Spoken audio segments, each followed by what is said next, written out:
Audio book by বাণীধৃতি চ্যানেলে আপনাকে জানাই স্বাগত।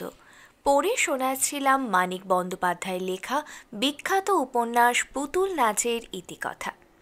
আজ পড়ে শোনাব পুতুল নাচের ইতিকথার তৃতীয় পর্ব। আমাদের গল্প পাঠ কেমন লাগছে কমেন্ট করে অবশ্যই জানাবেন, এবং চ্যানেলটিকে যদি এখনও সাবস্ক্রাইব না করে থাকেন দয়া করে চ্যানেলটিকে সাবস্ক্রাইব করে পাশে থাকা বেল নোটিফিকেশনটি অন করে দিন। প্রত্যেকটি গল্প এবং উপন্যাসের জন্য আলাদা করে প্লেলিস্ট করা আছে, যাতে আপনারা পরবর্তী পার্ট তাড়াতাড়ি খুঁজে পান। শুরু করছি আজকের গল্প, মানিক বন্দ্যোপাধ্যায়ের লেখা পুতুল নাচের ইতিকথার তৃতীয় পর্ব।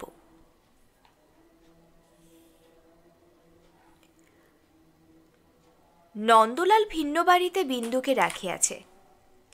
বিন্দুকে একা নন্দলালের পরিবার যে বাড়িতে 25 বৎসর বাস করিতেছে, বিন্দু সেখানে কতদিন বধূ জীবনযাপন করিয়াছিল জিজ্ঞেস করিলে বিন্দু সে প্রশ্ন এড়াইয়া যায়। নতুন বাড়িতে কতদিন সে গৃহিণী হইয়া বাস করিতেছে তাও বলে না। ঝগড়াঝাটি হতে লাগল, তাই চলে এসেছি। বিন্দু শুধু এই কৈফিয়ত দেয়, বলে বেশ আছি স্বাধীনভাবে। ওখানে অমন ঝগড়া করে এবং বলিয়া এমনভাবে হাসে যে মনে হয় যেন সত্য সত্যই বেশ আছে স্বাধীনভাবে। ঝি চাকরের অভাব নাই, সদরে একটা দারোয়ানও আছে। ঘরগুলো দামি আসবাবে ভর্তি, বাড়াবাড়ি রকমের ভর্তি। বিন্দুর জন্য নন্দলাল বিলাসিতার চূড়ান্ত ব্যবস্থা করিয়া দিয়াছে। সারা বাড়িতে এসেন্সের গন্ধ। নন্দলাল তাহা হইলে বিন্দুকে ভালোবাসে। বিন্দুর বাড়িতে গিয়া কতদিন শশী দেখিয়াছে, বিন্দুর ভাব অমায়িক, বিন্দু সাধাসিধে। জিজ্ঞেস করিয়া জানিয়েছে নন্দলাল সেবেলা আসিবে না। আবার কতদিন গিয়া দেখিয়াছে বিন্দু অমায়িক নয়, রহস্যময়ী।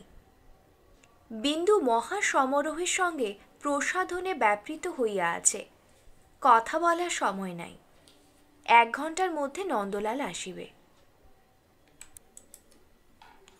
জীবনের অজ্ঞাত রহস্য বিন্দুকে গ্রাস করিয়াছে বৈকি। পরদিন শশী খালের ঘাটে গেল, যে ঘাটে হারুর মৃতদেহের সঙ্গে এক নৌকায় সে একটি সন্ধ্যা অতিবাহিত করিয়াছিল। সকালবেলা নন্দলাল আসিতেছে বাড়িতে, শশী এ কথা প্রকাশ করে নাই। নন্দলাল কখনো তাহাদের বাড়িতে যাইবে না, কিন্তু শশী অনেকদিন বিন্দুর কোনো খবর পায় নাই। নন্দলালের কাছে বিন্দুর খবরটা জানিবার জন্যই সে খালের ঘাটে আসিয়াছে। গ্রামের মধ্যে একান্তপর উদ্ধত ভগিনীপতিটির সঙ্গে আলাপ করা অসম্ভব। শশীর মনে আরেকটা ইচ্ছা ছিল, সে এক অসম্ভব কল্পনা। বিন্দুর বিবাহের ব্যাপারটা শশী জানে, কিন্তু সে তো আজকের কথা নয়, প্রায় ইতিহাসে দাঁড়াইয়া গিয়াছে। এতকাল নন্দলাল রাগ করিয়াছিল ভালো কথা, তাহার দোষ নাই, কিন্তু চিরজীবন অতীত ঘটনার জাবর কাটিয়া চলিয়া লাভ কি? নন্দলাল তো আজ অনায়াসে গোপালকে ক্ষমা করিয়া ফেলিতে পারে, মনে করিতে পারে যে জোর জবরদস্তি নয়, সে নিজেই দেখিয়া পছন্দ করিয়া বিন্দুকে বিবাহ করিয়াছিল। গোপালের অপরাধে রাগ করিয়া আছে নন্দলাল, আর মাঝে পড়িয়া শাস্তি পাইতেছে বিন্দু। এটা উচিত নয়। বাপের বাড়ির সঙ্গে সম্পর্ক তুলিয়া দেওয়াটা বিন্দুর শাস্তি, শশী এইরকম মনে করে। নন্দলালকে সে আজ তাহাদের বাড়ি গিয়া উঠিতে অনুরোধ করিবে। আভাসে ইঙ্গিতে বুঝাইয়া দিবে গোপাল আজ 7 বছর অনুতপ্ত হইয়া আছে। আর কেন ভাই, এবার মিটাইয়া ফেল। এরপর নন্দলাল আসিল। সে আরও বুড়া হইয়াছে, আরও বাবু হইয়াছে।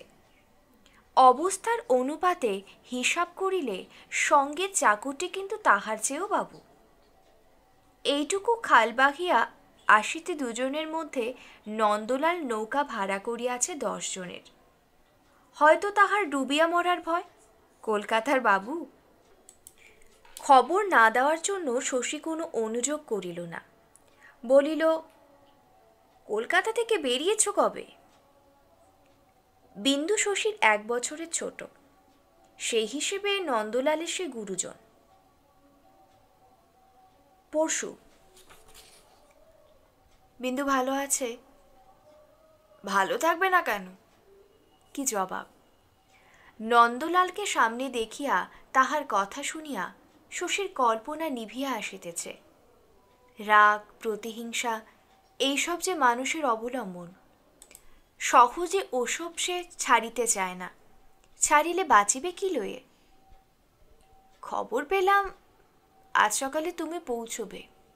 বাবা বললেন, ঘাটে যা শশী, বাবুদের গাড়িটা নিয়ে যা, সঙ্গে করে নিয়ে আসবি। নিজেও আসতেন, আমি বারণ করলাম। পাতে কষ্ট পাচ্ছেন, কতক্ষণ ঘাটে অপেক্ষা করতে হবে তারও কিছু ঠিক নেই। তুমি আসছো শুনে বাড়িতে হইচই পড়ে গেছে নন্দ। নন্দলাল বলিল, মোটরটা কার? শশী বলিল, শীতলবাবুর ভাই বিমলবাবুর। ওরাই জমিদার। শীতলবাবু লোক কেমন? প্রশ্ন শুনিয়া শশী একটু বিস্মিত হইল। বেশ লোক, খুব ধর্মচর্চা করেন। এখানে দাঁড়িয়ে কি হবে? তোমার চাকরকে বলো জিনিস গাড়িতে তুলুক, নৌকা ছেড়ে দাও, আমাদের নৌকায় ফিরে যাবে। নন্দলাল মাথা নাড়িল। আমি এবেলায় ফিরব শশী, আর কাজ শেষ করে তোমাদের বাড়ি যাওয়ার সুবিধা হবে কি না, মানে হয়তো সময় পাবো না। না না, হয়তো কেন, সময়টা পাবো না। শশী এ অপমানও হজম করিল। আজ তোমাকে ফিরিতে দিচ্ছে কে? সবাই আশা করে আছে না নন্দ? আমাকে ফিরতেই হবে। বাজিতপুরে কাজ ফেলে এসেছি, শীতলবাবুর সঙ্গে দেখা করে আবার নৌকা খুলব। শীতলবাবুর কাছে তাহার কি প্রয়োজন জিজ্ঞাসা করিতে নন্দলাল একটা ভাষা ভাষা জবাব দিল যে বাজিতপুরে শীতলবাবুর কিছু জমি কিনিবে। কথা কহিতেও নন্দলালের যেন কষ্ট হইতেছিল। কেন, কি বৃত্তান্ত, শশী তাহা কিছুই জিজ্ঞাসা করিল না। নিজেকে তাহার গোমস্তা মনে হইতেছে নন্দলালের। বেশ, কাজ থাকলে তোমায় আটকাবো না, এবেলাটা থেকে খাওয়া দাওয়া করে বিকেলে রওনা দিও। বলিয়া শশী যোগ দিল, বাবা নিজেই আসতেন নন্দ, আমিই বারণ করলাম। কিন্তু নন্দর সুবিধা হইবে না, সময় নাই। তখন শশী বলিল, ও আচ্ছা। তাহার রাগ হইতেছিল, মনে জ্বালা ধরিয়া গিয়াছিল। টিনের চালাটার একধারে চণ্ডী ছোকরা কেরোসিন কাঠের উপর রেকাবি ভরা পান সাজাইয়া রাখিয়াছে, আর কয়েক প্যাকেট লাল নীল কাগজে মোড়া বিড়ি। চণ্ডী নিজে কাছে গিয়া হা করিয়া বাবুদের গাড়িটা দেখিতেছে। দাউগিয়ার মোটর গাড়ি। নন্দ থাকিয়া থাকিয়া গাড়িটার দিকে চাহিতেছিল, কিন্তু শশীর সঙ্গে এইমাত্র সে সম্পর্ক চুকাইয়া দিয়াছে। গাড়িটা আনিয়াছে শশী। নন্দলাল তাই বলিল, শীতলবাবুর বাড়িটা কত দূর? এই গায়ের শেষে। তবে তো কম দূর নয়, ঘোড়ার গাড়িটারি পাওয়া যায়? চাকরটাকে পাঠিয়ে দিই, ডেকে আনুক। ঘোড়ার গাড়ি পাওয়া যাবে? এই গাড়ি বাবুদের বাড়ি ফিরে যাচ্ছে, তুমি ইচ্ছে করলে যেতে পারো। রসিকবাবুর বাগানের একটা গাছের দিকে শশী দৃষ্টি নিবদ্ধ রাখিয়াছিল। এবার সে আবার চণ্ডীর দোকানের দিকে চাহিল। নন্দ কি ভাবিল বলা যায় না, বলিল, সময় থাকলে তোমাদের বাড়ি যেতাম শশী, সময় না থাকলে আর কথা কি। সেইখানে ইতি। নৌকায় গিয়া সুটকেস হইতে আয়না চিরুনি বাহির করিয়া নন্দ চুলটা ঠিক করিয়া লইল। পানের কৌটা হইতে 2টা পান, জর্দার কৌটা হইতে খানিকটা জর্দা মুখে দিল। গায়ের দামি আলোয়ানটা খুলিয়া রাখিয়া একটা তার চেয়ে দামি শাল গায়ে দিয়া মোটরে উঠিল। এসো শশী, আমার একটু তাড়াতাড়ি আছে। সেই যেন এতক্ষণে মোটরের মালিকানা সত্ত্ব পাইয়াছে, তা সেটা আশ্চর্য নয়। মোটরে চড়ার অভ্যেস নন্দলালের আছে, শশী তো চাপে গরুর গাড়ি। শশী বলিল, তুমি যাও, আমার এদিকে একটু কাজ আছে। কলিকাতা শহর? মোটরে চাপিয়া কলিকাতা শহর গাওদিয়ার দিকে চলিয়া গেল। বিন্দুকে নন্দ স্বতন্ত্র বাড়িতে রাখিয়াছে। দাস দাসী দারোয়ান আর বিলাসিতার ব্যবস্থা করিয়া দিয়াছে। বিন্দুর বাড়ি যে পাড়ায়, সে পাড়াটাও ভালো নয়। নন্দ কি পাগল? পাগল হোক আর যাই হোক, ওকে তো সে অনায়াসে মারিতে পারিত। বৃষ্টিধারার মতো কিল চর ঘুষি কতক্ষণ আর সহিতে পারিত? 5 মিনিট। 5 মিনিটের মধ্যে নন্দ পায়ের কাছে গড়াগড়ি দিত। অজ্ঞান অচৈতন্য নন্দ। তবু নন্দ হয়তো বিন্দুকে ভালোবাসে। শীত জমিয়ে আসে। পৌষ পার্বণ আসিয়া পড়িতে আর দেরি নাই। গ্রামে অবিরত ঢেকি পাড় দেবার শব্দ শোনা যায়। আকাশে রবির তেজ কমিয়াছে। মাঠে রবি শস্য সতেজ। মানুষের গা ফাটিতে আরম্ভ করিয়াছে। গায়ে যাহার মাটি বেশি, ঘষা লাগিলেই খড়ি উঠিয়া যায়। লেপ কাঁথা খোলা হইয়াছে। বেড়ার ফাঁকগুলোতে ন্যাকড়া ও কাগজ গোজা হইতেছে। মতি একবার জ্বরে পড়ি করিয়া পড়ে নাই। কুসুমের আর একবার পেট ব্যথা হইয়া গিয়াছে। পরাণ 1 দফা গুড় চালান দিয়াছে। এবার তাহার কিছু পাটালি গুড় করিবার ইচ্ছা। শশীর কাছে টাকা ধার করিয়া সে আরও প্রায় 40টা খেজুর গাছ লইয়াছে।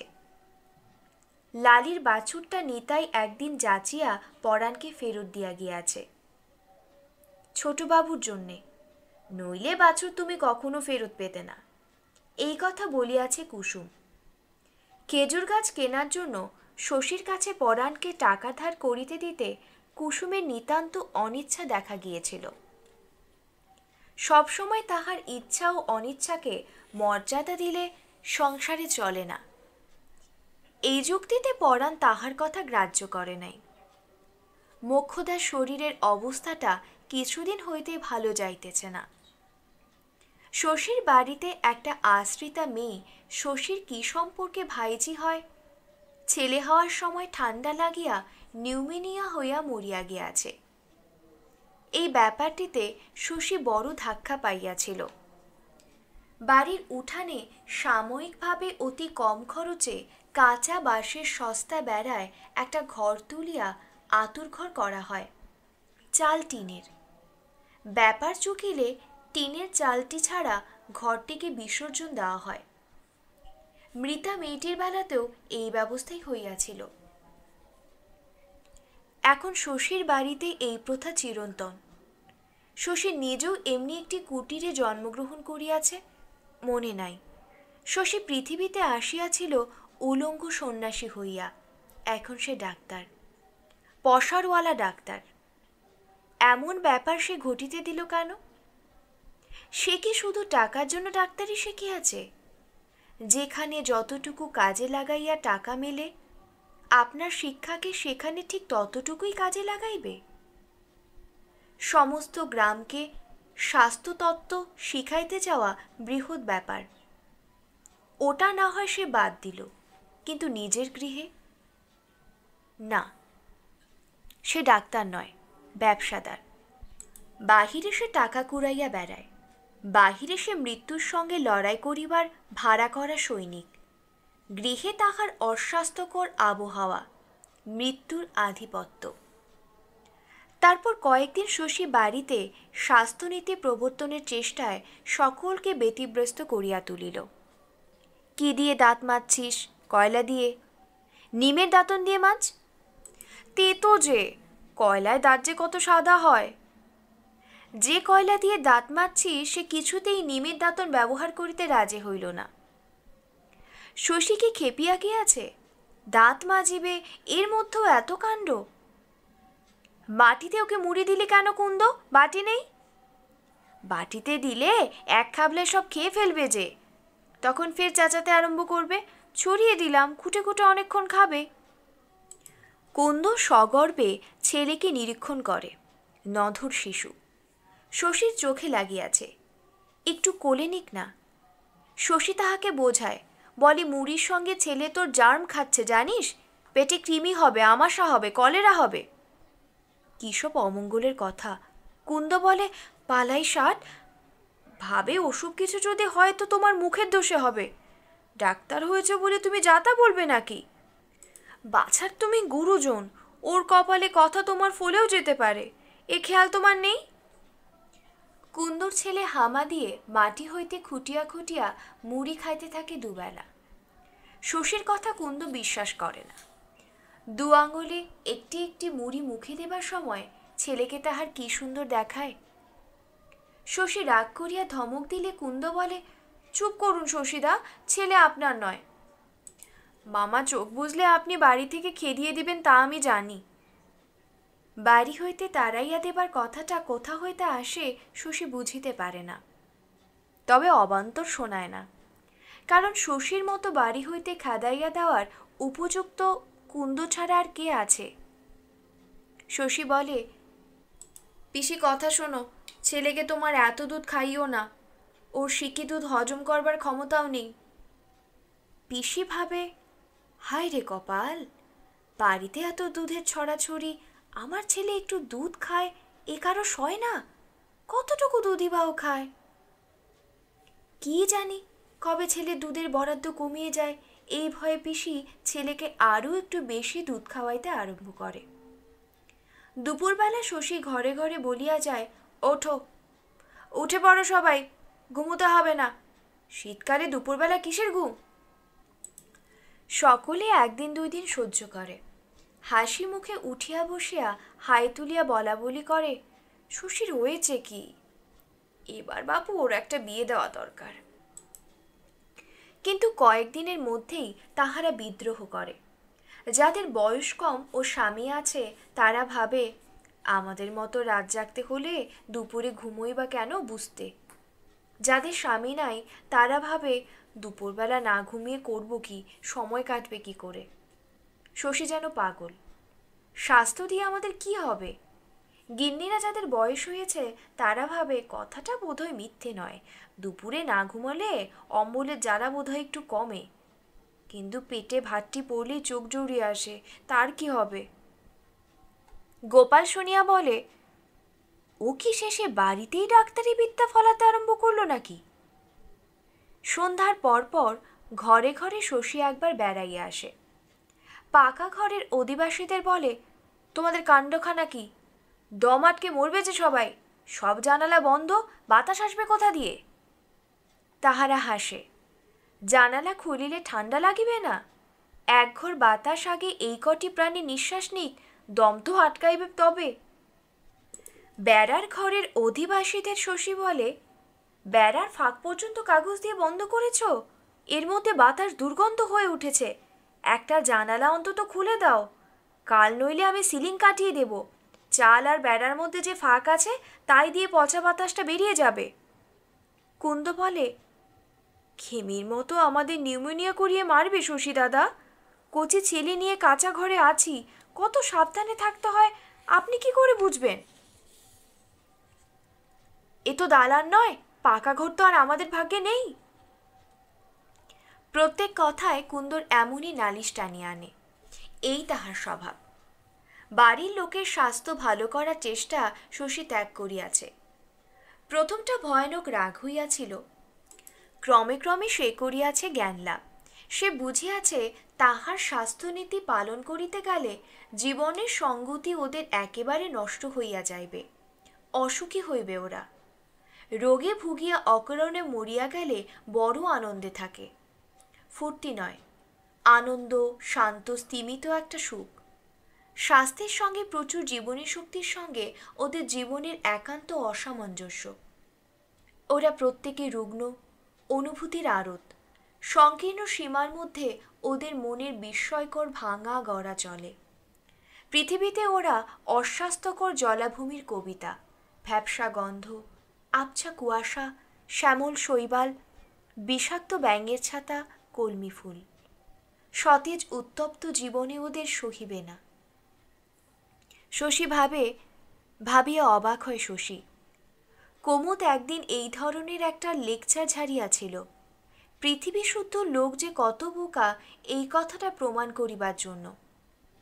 কাপড় মাপা গজ দিয়া আমরা নাকি আকাশের রং মাপি, জীবনের অবস্থা হিসেবে স্থির করি মনের দুঃখ এবং সুখ, বলি মানুষকে দুঃখী আর রাগে গড়গড় করি। মিথ্যা তো বলে নাই কুমুদ, শশী ভাবে। চিন্তার জগতে সত্যি সত্যি আমাদের স্তর বিভাগ নাই, বস্তু আর বস্তুর অস্তিত্ব এক হইয়া আছে আমাদের মনে। কখনো কি ভাবিয়া দেখি মানুষের সঙ্গে মানুষের বাঁচিয়া থাকিবার কোনো সম্পর্ক নাই।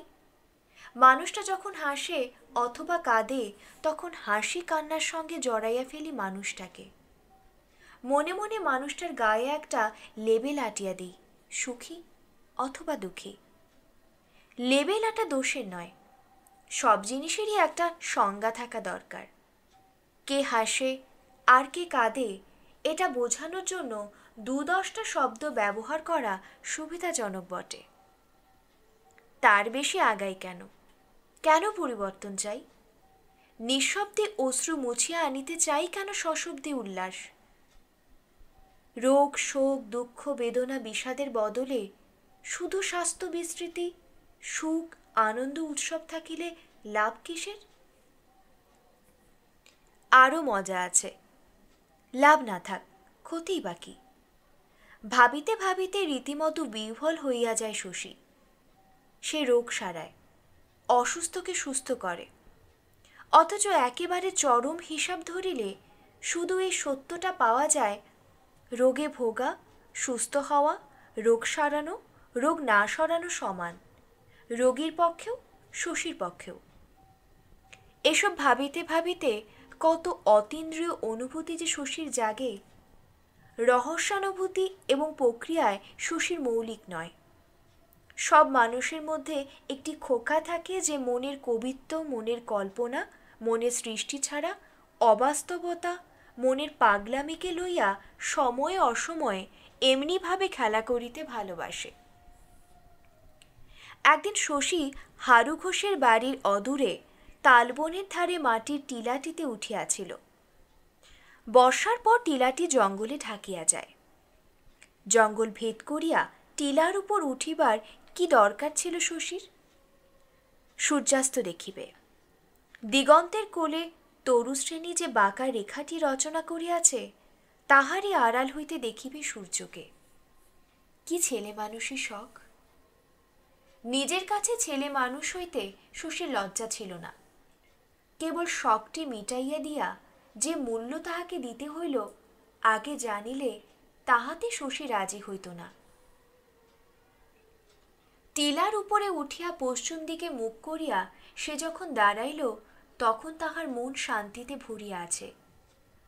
আগামী জীবনে যত ভালো মন্দ কাজ তাহাকে করিতে হইবে তাহা সম্পূর্ণ করিবার শক্তিতে সহজ বিশ্বাস আছে, সাহস আছে।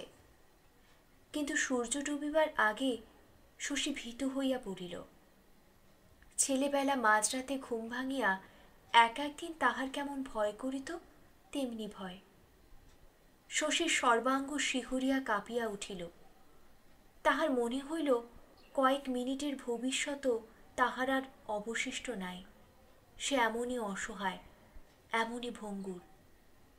পৃথিবীর বহু ঊর্ধ্বে স্তরে স্তরে সাজানো ভয়ের তলে প্রথিত পৃথিবীর বাহু ঊর্ধ্বে একটা জঙ্গলাকীর্ণ মাটির টিলার শীর্ষে শশী হঠাৎ হারাইয়া গিয়াছে। সামনে রূপধারা অনন্ত, সীমাহীন ধারণাতীত কি যে তাহার চারিদিকে ঘনীভূত হইয়া সীমাবদ্ধ হইয়া আসিয়াছে শশী জানে না, কিন্তু আর কখনো নিঃশ্বাস সে লইতে পারিবে না। তারপর কয়েকদিন শশী খুব চিন্তিত এবং বিষণ্ণ হইয়া রহিল।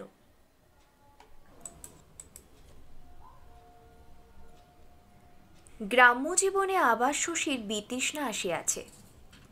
মাঝখানে কিছুদিন সেজন্য এখানে বাস করিয়াছিল অন্য মানুষের মতো। আধখানা মন দিয়া সবসময় সে তাহার কাম্য জীবনের কথা ভাবিত। শিক্ষা সভ্যতা ও আভিজাত্যের আবিষ্ঠনিতে উজ্জ্বল কোলাহল মুখর উপভোগ্য জীবন। এখানকার মশকদষ্ট মৃত্তিকাকালীন জীবন এই সান্ত্বনার জন্য শশীর সহ্য হইয়া আসিয়াছিল। সে যখন খুশি গ্রাম ছাড়িয়া যেখানে খুশি গিয়া মনের মতো করিয়া জীবনটা সে আরম্ভ করিতে পারে। ইতিমধ্যে পৃথিবীর বিপুলতা অবশ্য কমিয়া যায় নাই, শশীর স্বাধীনতা হরণ করে নাই কেহ। তবু শশীর মনে হয় চিরকালের জন্য সে মার্কা মারা গ্রাম্য ডাক্তার হইয়া গিয়াছে। এই গ্রাম ছাড়িয়া কোথাও যাইবার শক্তি নাই। নিঃসন্দেহে এজন্য দায়ী কুসুম। শশীর কল্পনার উৎস সে যেন চিরতরে রুদ্ধ করিয়া দিয়াছে। বিদ্যুতের আলোর মতো উজ্জ্বল যে জীবন শশী কল্পনা করিত, সে যাযাবরে জীবন নয়। শশীর নীর প্রেম সীমাহীন। কল্পনার তা একটি কেন্দ্র আছে শশীর, এক অত্যাশ্চর্য অস্তিত্বহীনা মানবী, কিন্তু অবাস্তব নয়। শশীর ভাবুকতা উদ্ভ্রান্ত হইতে জানে না। কুসুম যেন তাহাকে মিথ্যা করিয়া দিয়াছে, সেই মহামানবীকে।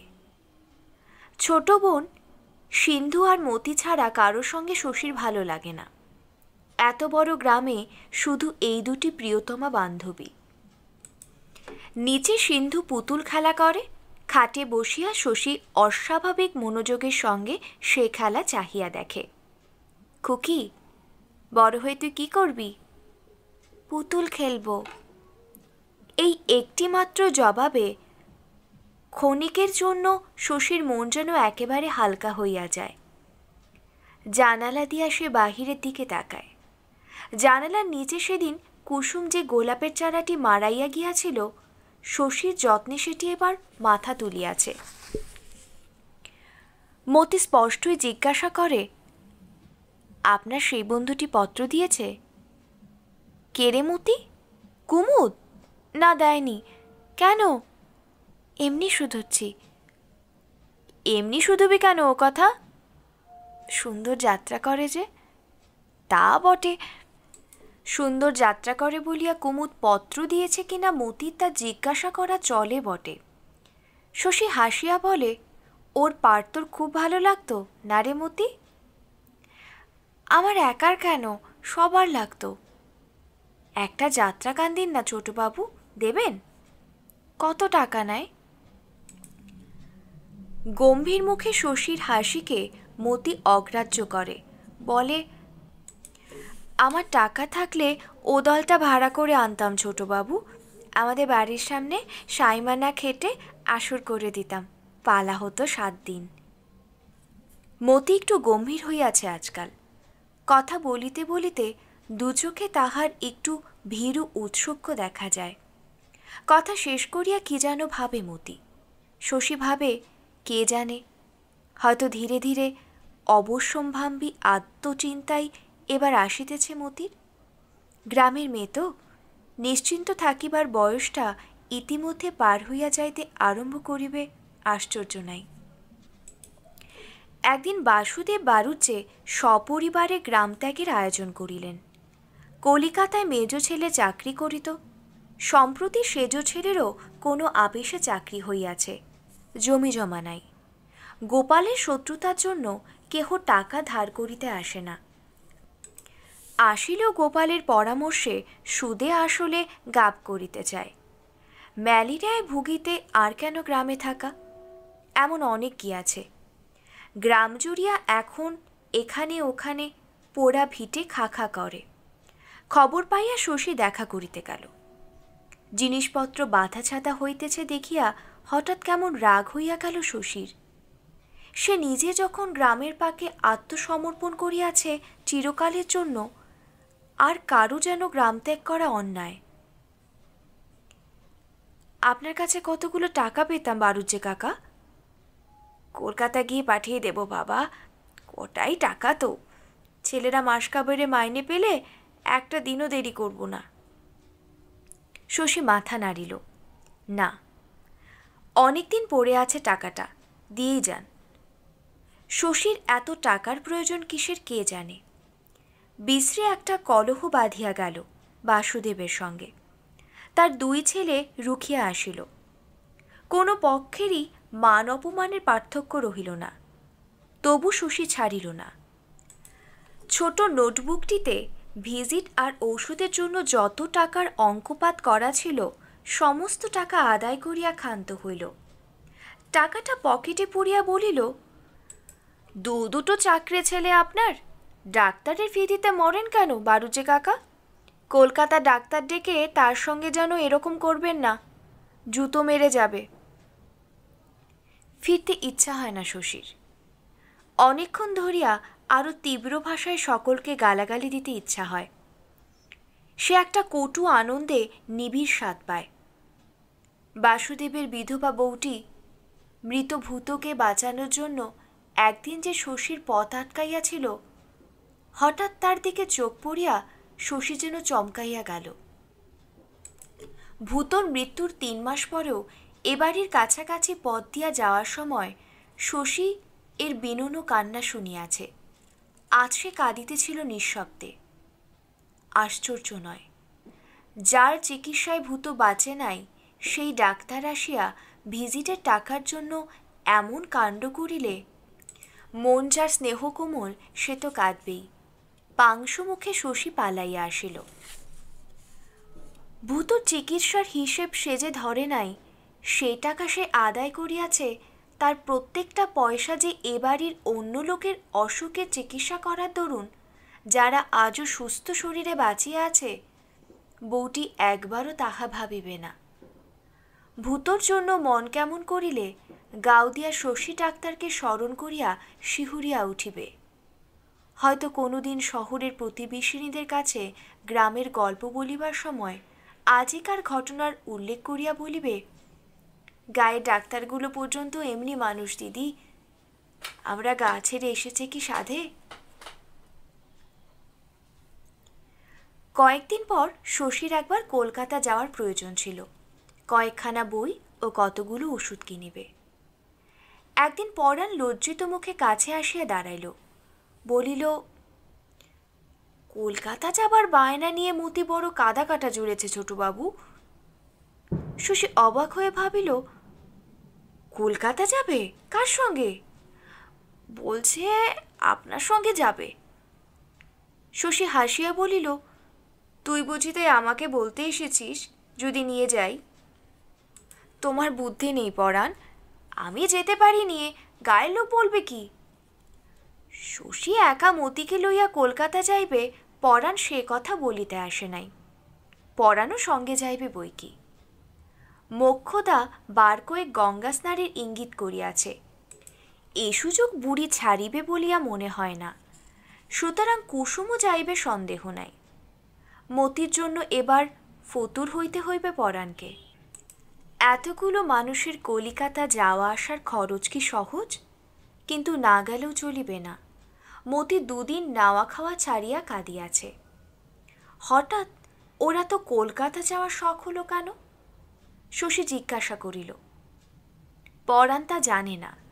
মাথা নাড়িয়া জ্ঞানীর মতো সে শুধু বলিল, জানেন ছোটবাবু, নাই দিয়ে দিয়ে কর্তা ওর মাথাটা খেয়ে গেছে। নাই তুমিও তো ওকে কম দাও না পরাণ। শশী মতিকে বুঝানোর চেষ্টা করিল। বলিল, কি চাস তুই আমাকে বল, কিনে আনবো তোর জন্য। কি করবি মিছিমিছি কলকাতা গিয়ে? মতি ভীরু ও শান্ত। শশীর কথা সে চিরকাল মানিয়া আসিয়াছে, কিন্তু আজ সে কোনো কথা কানে তুলিল না। শেষে শশী রাগিয়া বলিল, চল, তোকে কলকাতা ফেলে রেখে আমরা চলে আসব, তখন টের পাবি। নৌকা, স্টিমার, রেল, তবে কলকাতা। সমস্ত পথ মতি অস্থির, উত্তেজিত হইয়া রহিল। কুসুম চারিদিকে দেখিতে দেখিতে বেড়ানোর আনন্দ উপভোগ করিতে করিতে চলিল। কিন্তু মতির যেন নদীর বুকে রেলপথের দুধারে দেখিবার কিছু মিলিল না। এতটুকু মেয়ে জীবনে প্রথম দূরদেশে বেড়াইতে চলিয়াছে। চোখের পলকে পথ ফুরাইয়া গন্তব্যস্থলে পৌঁছাইয়া যাওয়ার ভয়টাই ছিল তার পক্ষে স্বাভাবিক। কিন্তু তার একান্ত আগ্রহ দেখা গেল তাড়াতাড়ি কলিকাতায় উপস্থিত হইতে। হয়তো সে ভাবিয়াছিল, কলকাতায় পা দেওয়া মাত্র কুমুদের দেখা মিলিবে। তাকে শহরে অভ্যর্থনা করিয়া লইবে রাজপুত্র প্রবীর। পথে একবার সে জিজ্ঞাসা করিল, কলকাতায় আমরা কোথায় থাকবো ছোটবাবু? আপনার সে বন্ধুর বাড়িতে? শশী বলিল, খুব তাহলে যাত্রা শুনতে পারিস না? যাত্রা শুনবার লোভে তুই কলকাতা চলেছিস রে মতি? থিয়েটার দেখিস একদিন, দেখাবো তোকে, যাত্রার চেয়েও ঢের ভালো। 5 দিন তাহারা কলিকাতায় রহিল। যা কিছু দেখার ছিল শহরে দেখিয়া বেড়াইল। স্নান করিল গঙ্গায়, পূজা দিল কালীঘাটে, ট্রামে চাপিয়া অকারণে ঘোরাফেরা করিল। কিন্তু কোথায় মতির রাজপুত্র প্রবীর? শশীর সে বন্ধু, এই শহরের কোথায় সে বাস করে? কিন্তু শশী একবার না করিল তার নাম, না আনিল তাকে ডাকিয়া। শহরের অফুরন্ত বিস্ময় অভিভূত করিয়া না রাখিলে মতির দুচোখ ভরিয়া হয়তো জল আসিত। শিয়ালদহের কাছে একটা হোটেলে তাহারা 2খানা ঘর ভাড়া করিয়াছে। একটা ঘর শশীর একার। একদিন শশী তার এক ডাক্তার বন্ধুর বাড়ি রাত কাটাইয়া আসিল। রাত্রি উকি দিয়া তার ঘর খালি দেখিয়া মতি ভাবিল, শশী তবে নিশ্চয়ই কুমুদের কাছে গিয়াছে। সকালে দুজনে একসঙ্গে আসিবে। কুমুদ ছাড়া জগতে শশীর আর কোনো বন্ধু আছে বলিয়া মতি জানে না। পরদিন বেলা 10টা বাজিয়া গেল। সকাল হইতে মতি সিঁড়ি দিয়া হোটেলের সমস্ত লোকের ওঠা নামা চাহিয়া দেখিল, কিন্তু শশী অথবা কুমুদ কেহই আসিল না। পরাণের সঙ্গে সেদিন তাহার জাদুঘরে যাওয়ার কথা। সকাল সকাল খাওয়া দাওয়া সারিয়া বাহির হওয়া দরকার। মতি নড়িতে চায় না। ছোটবাবু আসুক। ছোটবাবু এবেলা আসবে না মতি, এলে এতক্ষণে আসতো। ওবেলা জাদুঘরে যাব দাদা। হ্যাঁ, এবেলা বড্ড শীত। পরাণের চাদরটা গায়ে জড়াইয়া মতি ঠির ঠির করিয়া শীতে কাঁপে। কুসুম বলে, মর তুই আহ্লাদিমে, ছোটবাবু আজ মোটর গাড়ি চাপবে না লো? পিত্তেশ করে থেকে করবি কি? দেরি হলো বলে মোটরে এলো সেদিন। মোটরে ঢের পয়সা লাগে, নাইবি তো নে ফেল মতি, নয়তো ভাত দিয়েছি, খাবি আয়। যাইতে হইল মতিকে। জন্তু জানোয়ার দেখিয়া সন্ধ্যার সময় হোটেলে ফিরিয়া সে দেখিল ঘরে বসিয়া শশী চা খাইতেছে একা। কুমুদ নিশ্চয়ই আসিয়াছিল। বসিয়া বসিয়া বিরক্ত হইয়া চলিয়া গিয়াছে। মতি সভয়ে জিজ্ঞাসা করিল, কখন এলেন ছোটবাবু? শশী বলিল, এই তো এলাম খানিক আগে। কোথায় গিয়েছিলি? জাদুঘরে? কাল কিন্তু শেষ দিন মতি, পরশু আমরা ফিরে যাব। মতির তাতে কোনো আপত্তি নেই, আর কলিকাতায় থাকিয়া কি হইবে। পরদিন সন্ধ্যার সময় শশী বিন্দুর খবর আনিতে গেল। নন্দ থাকিলে রাগ করিবে, হয়তো অপমানও করিবে, করুক। সেজন্য বোনটা বাঁচিয়া আছে কিনা এতটুকু না জানিয়া বাড়ি ফেরা যায় না। গোপালের খেয়ালে জীবনে যারা দুঃখ পাইয়াছে তাদের জন্য শশীর মনে একটা অতিরিক্ত মমতা আছে। গোপালের কীর্তিতে নিজেকেও সে কেমন অপরাধী মনে করে। মনে হয় তারও যেন দায়িত্ব ছিল। পাড়াটা ভালো নয়। যে পথের শেষাশেষি বিন্দুর বাড়ি, সন্ধ্যার পর মানুষকে সে পথে হাঁটিতে দেখিলে চেনা লোক নিন্দা রটায়। তবু বিন্দুর বাড়িটা একটু তফাতে, ভদ্রপাড়ার গা ঘেঁষিয়া। বাড়ির পূব দিকে খানিকটা জমি খালি পড়িয়া আছে। ইট সুরকির তলে সমাধি পাওয়া বিন্দু বোধ হয় ওই দিকে চাহিয়া মাঝে মাঝে অবরুদ্ধ নিঃশ্বাস ত্যাগ করে। নন্দ বাড়ি ছিল না। বিন্দুকে শশী প্রায় 2.5 বছর পরে দেখিল। প্রায় তেমনি আছে বিন্দু। বিন্দুর ঘরের চেহারাও বিশেষ বদলায় নাই। কেমন আছিস বিন্দু? ভালো আছি দাদা। কবে এলে? সবাই ভালো আছে তো? শশী হাসিয়া বলিল, কেন, চিঠি লিখে খবর নিতে পারিস না? বিন্দু বলিল, চিঠি লিখতে বড় আলসেমি লাগে দাদা। শশী জানে এটা ফাঁকির কথা। নন্দ চিঠি লিখতে দেয় না। শশীকে খাবার দিয়া নানা কথা জিজ্ঞেস করিতে লাগিল। গাউদিয়া গ্রামটি সম্বন্ধে আজও বিন্দুর কৌতূহল আছে। কে বাঁচিয়ে আছে, কে স্বর্গে গিয়াছে, চেনা ছেলেমেয়েদের মধ্যে কার কার বিবাহ হইয়াছে, কার কয়টি ছেলে মেয়ে। শশীর মুখে এসব খবর শুনিতে শুনিতে বিন্দুর চোখ ছলছল করিতে লাগিল। শশী বলিল, এর মধ্যে তোর খোকাখুকি কিছু হয়নি রে বিন্দু? বিন্দু ঘাড় নাড়িল, কিন্তু মুখে বলিল উল্টো কথা। মরে গেল যে। মরে গেল? কবে মরে গেল? 8 বছর। শেষবার দেখিতে আসিয়া শশীর মনে হইয়াছিল বিন্দুর বোধহয় ছেলে হইবে। সে ছেলে হইয়া কবে মরিয়া গিয়াছে? বিন্দু দেওয়ালের গায়ে রাধাকৃষ্ণের ছবিটার দিকে চাহিয়া দাঁড়াইয়াছিল। হঠাৎ শশীর মনে হইল শরীরটা বিন্দুর ঠিক আছে, কিন্তু মুখটা তাহার কেমন এক অদ্ভুত রকমের রোগা হইয়া গিয়াছে। মুখের চামড়ার নিচের যেন শুষ্কতা, ত্বকের লাবণ্য শুষিয়া লইতেছে। তোর অসুখ বিসুখ করেছে নাকি রে বিন্দু? কিসের অসুখ? বেশ আছি আমি। বাহিরে গিয়া বিন্দু কোথা হইতে এক পাক ঘুরিয়া আসিল। ভালোই আছিস বিন্দু? হ্যাঁ, আছি বই কি। সমস্ত ব্যাপারটা এমন বিস্ময়কর লাগে, এমন রহস্যময় মনে হয়। বিন্দুর মুখের গোপন করা বুড়োটে ভাব, বিন্দুর অবসাদ ক্লিষ্ট নিরুত্তেজ কথা। বিন্দু তার বোন, পাতানো সম্পর্ক নয়। ছুরি দিয়া আঙ্গুল কাটিয়া দিলে দুজনের যে রক্ত বাহির হইবে তাহা এক, কোনো পার্থক্য নাই। অথচ বিন্দুকে সে একরকম চেনে না, বোঝে না।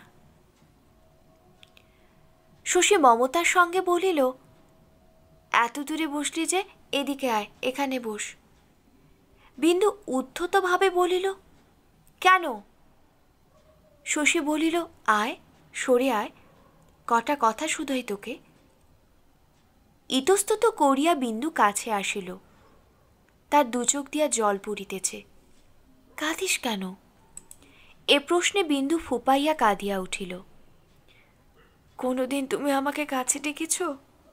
কেউ ডেকেছে? শশী অবাক হইয়া যায়, কিছু বলিতে পারে না।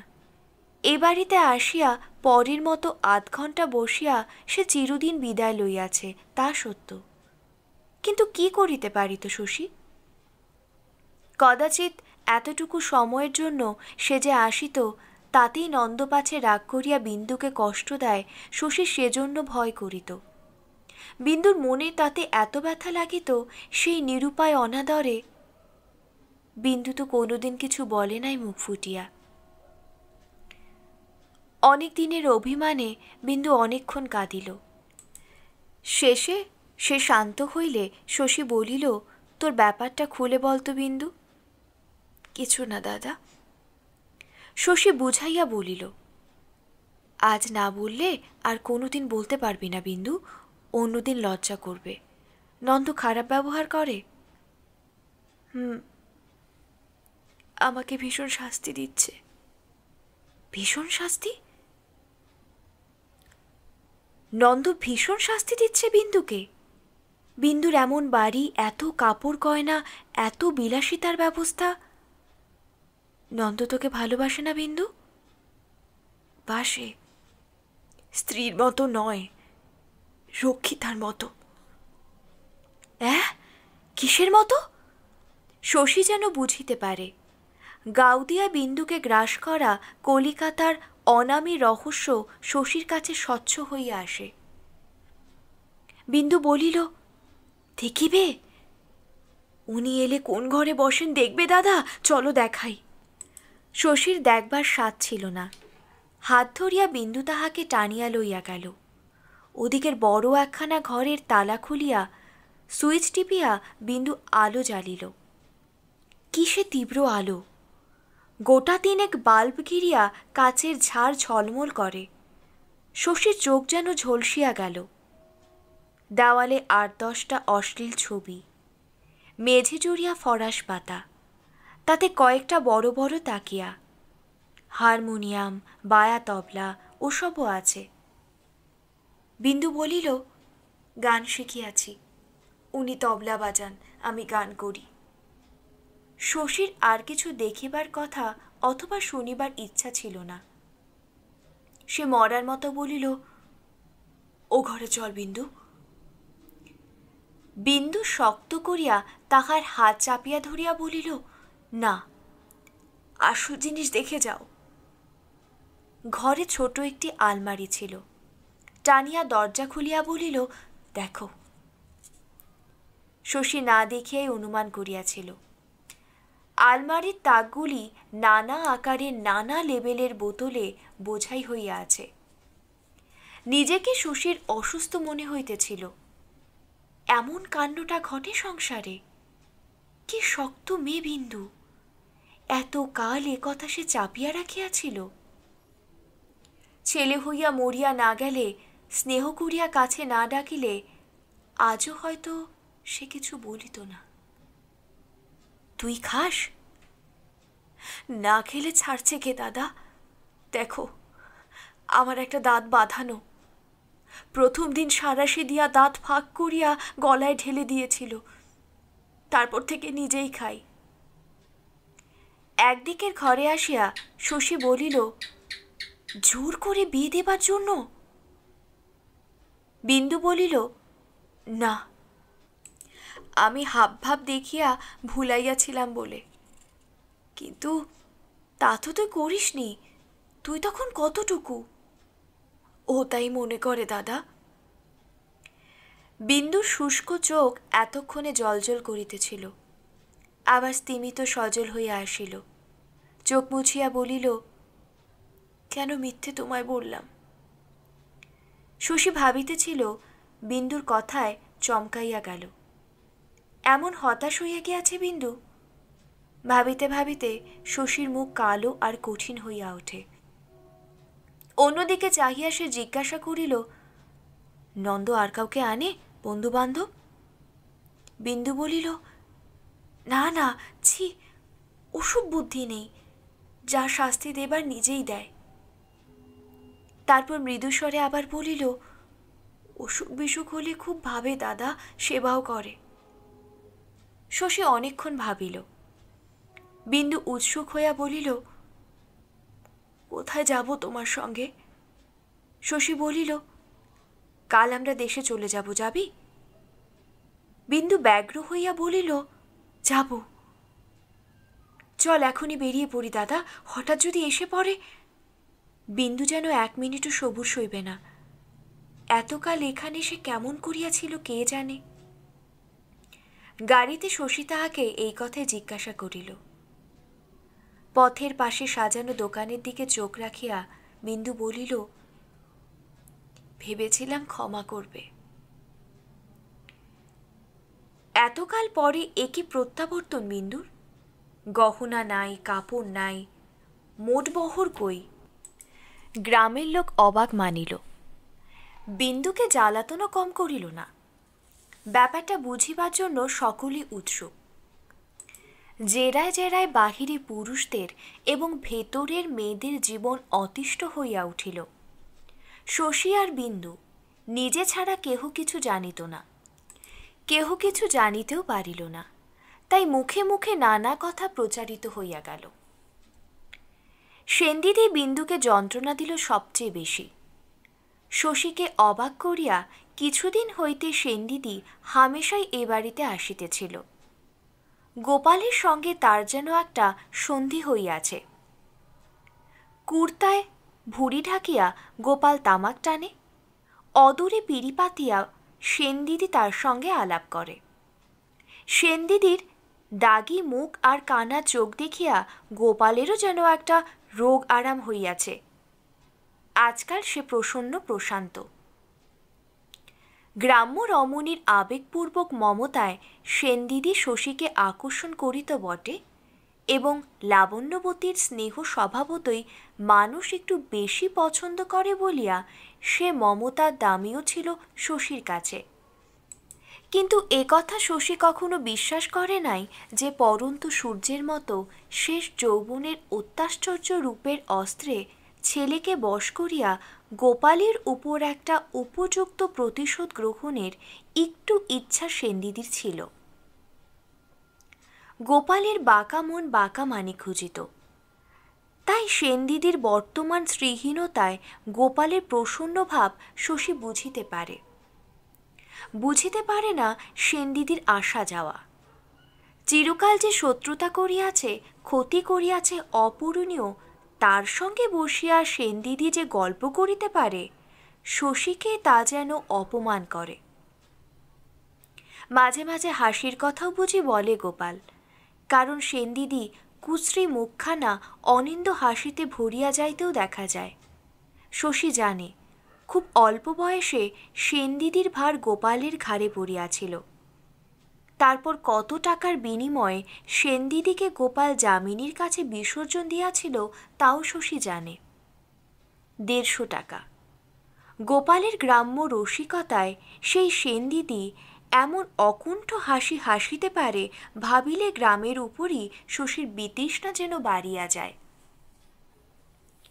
বিন্দুকে সেনদিদি একদিন একাই প্রায় 3 ঘণ্টা কোণঠাসা করিয়া রাখিল। বাক্যহারা মেয়েটাকে কত কথাই সে যে বলিল তার ঠিক ঠিকানা নাই। বিন্দু বেশিরভাগ কথার জবাব পর্যন্ত দিল না। তাতে দমিবার পাত্রে সেনদিদি নয়, নিজে প্রশ্ন করিয়া নিজেই একটা পছন্দসই জবাব আবিষ্কার করিয়া বিন্দুর সম্বন্ধে নিজের কাল্পনিক জ্ঞানকে সে অবাধে আগাইয়া লইয়া গেল। মোট কথাটা দাঁড়াইল এই, নন্দ আর একটা বিবাহ করিয়া বিন্দুকে খেদাইয়া দিয়াছে। নন্দর তাহলে 3টি বউ হল না দিদি? কি মানুষ নন্দ! হ্যাঁ, শশী বুঝি খবর পেয়ে আনতে গিয়েছিল। তাই তো বলি, হঠাৎ কেন শশী কলকাতা গেল?